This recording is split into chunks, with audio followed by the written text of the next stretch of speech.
John Krasinski, Natalie Portman, a mysterious treasure, a secret that could change everything. Fountain of Youth on Apple TV Plus had all the ingredients for something unforgettable. But did it deliver a timeless classic or just get lost in its own reflection? Let's dig in.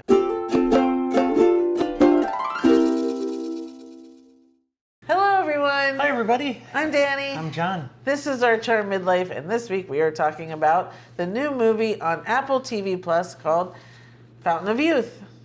Standard disclaimer, I did not watch it. Yeah, sorry about that.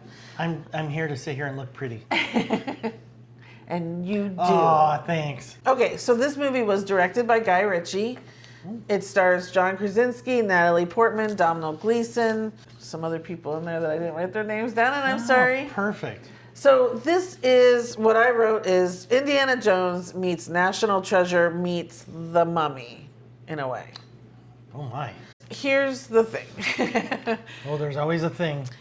So it opens up with John Krasinski doing his thing. And he is doing his charming, smooth-talking character guy, who I love, obviously. But that immediately sets the tone that this isn't going to be a very serious movie, right? Okay. So, you know, you're in it to watch him and him be super charming, and see where this goes. But because it starts off not taking itself too seriously, obviously you don't take it too seriously. And so, how do I word it?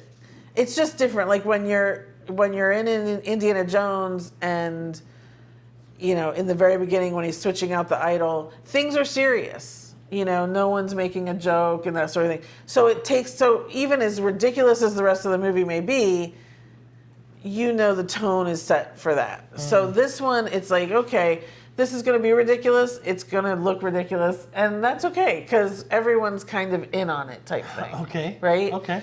So, and that is the point of this. Fountain of Youth, John Krasinski and Natalie Portman play brother and sister. Their father was like this famous archaeologist who the character's name was Harrison. I thought that was pretty cute. Oh, that is cute. And as children, their dad took them on all these adventures and things to go and search for treasures. So John Krasinski's character has not outgrown that, and he's still doing it in a way for personal gain, more than just, you know, history or that sort of thing. Of course, like you do. So he is looking up, there's a little Da Vinci Code in here. He's got these paintings. They all have codes on them, and he's got to figure out what the codes are. And his sister is very smart. They haven't seen each other in a while, and he gets his sister involved again, and they start solving this case. The other twist is Domhnall Gleeson is this kind of billionaire guy who tells them that he's dying and he wants to find the Fountain of Youth as well, and so he will fund all of this. So he funds these insane adventures, one of which being cutting a piece out of the Lusitania that sunk and floating it up to the surface so they can go in and find a treasure, you know, which is pretty crazy. Or then they go to the pyramids and they go down into all these, you know, hidden chambers that no one had been in. But it was very cool. It's a fun type of this movie. Again, doesn't take itself too seriously. You know, it's not real. You know what I mean? Like that's like in these chambers and it's unrealistic. Yeah. The only thing I had an issue with was I didn't feel like the payoff at the end was as great as I wanted. You know, everyone was good in it. The scenery was great. For Guy Ritchie, it felt a little light on the action. I think there were maybe 2 car chases. There were probably 4 or 5 fights, shootouts, some explosions. Just not the same as usual for him. I really like his fight sequences usually. But again, this felt like a kind of a different type of movie, a step away, much more light. You know, he has very funny moments in his movies all the time, but this was like all the time. This was kind of up there in a much lighter level as per usual, Gotcha. Than normal for him. I know what you're saying. Yep. And I think that's John Krasinski. He put on that character, and you're there.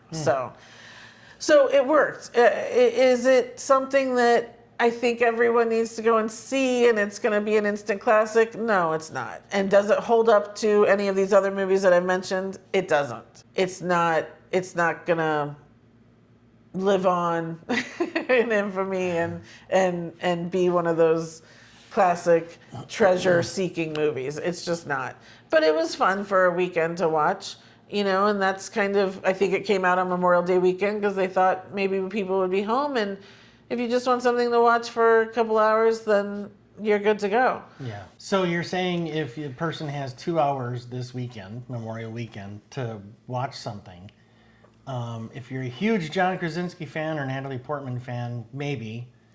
But if you have that 2 hours, you're better off watching Da Vinci Code or The Mummy or National Treasure again if you've even watched it before. Or if you haven't watched those, do those first. I'm going to give this a 6.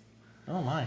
Because it did fall flat for me in comparison to what... So like, if someone wants to go and watch a treasure-seeking movie... Mm-hmm.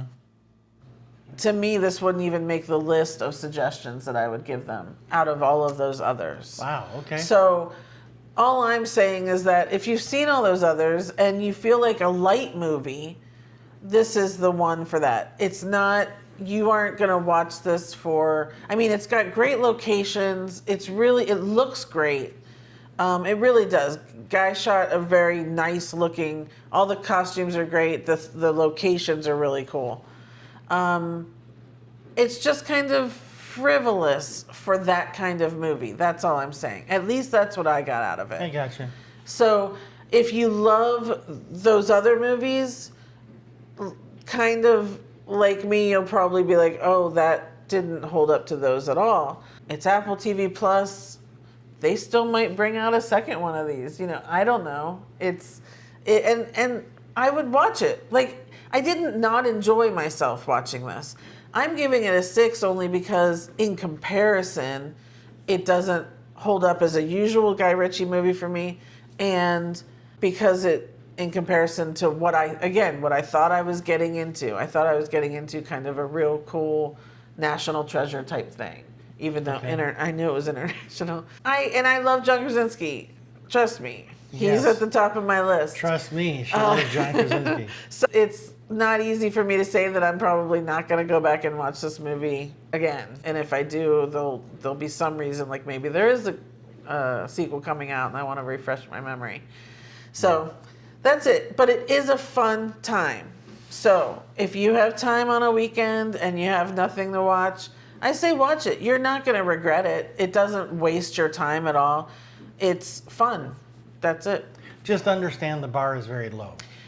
Yeah, it's just don't go in expecting an Indiana Jones or a National Treasure. Right. You know, or a Da Vinci Code. Yeah, it's just not that. Yeah. It's very simple. But enjoy it. I mean, you should enjoy it. It's worth it. It's just probably not going to top anyone's lists of anything. Okay. Yeah.